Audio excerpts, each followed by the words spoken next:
بص يا سيدي، الموضوع بدأ لما الأخبار طلعت إن كيليان امبابي عنده التواء في الركبة، وده طبعا عمل قلق كبير وسط جمهور ريال مدريد، لأننا بنتكلم عن أهم لاعب في الفريق في الفترة دي. الخوف كان إن الإصابة تبقى كبيرة وتبعده فترة طويلة عن الملاعب، خصوصا إننا داخلين على مرحلة حاسمة في الموسم.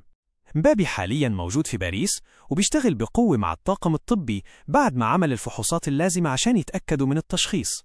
هو مش قاعد مستني، بالعكس بيحاول يلحق نفسه عشان يكون جاهز لماتش ريال مدريد ومانشستر سيتي يوم 11 مارس على ملعب سانتياغو برنابيو في ذهاب دور ال16 من دوري أبطال أوروبا، حتى لو على الدكة بس.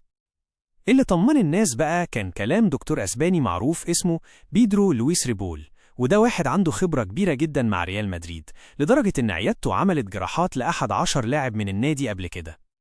الراجل طلع واتكلم وقال إن الوضع مطمئن أكتر مما الناس متخيلة.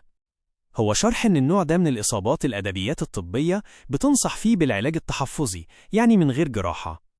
العلاج ده بيعتمد على حاجتين أساسيتين: أولاً إن الرباط ياخد وقته الكامل عشان يلتئم، وثانياً تقوية العضلات اللي حوالين الركبة، خصوصاً عضلة الفخذ الرباعية، لأنها بتساعد في تثبيت المفصل وبتقلل الحمل على الرباط المصاب. ريبول استغرب جداً الكلام اللي طلع عن احتمالية دخول مبابي غرفة العمليات، وقال بصراحة إنه مش شايف إن في أي داعي للجراحة في الحالة دي.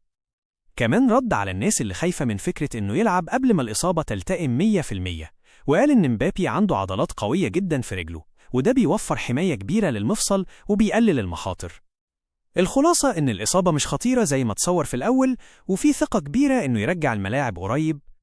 الكلام ده خفف شوية من التكهنات اللي كانت بتقول إنه ممكن يغيب أسابيع طويلة أو حتى يتأثر مستقبله مع منتخب فرنسا في كأس العالم 2026.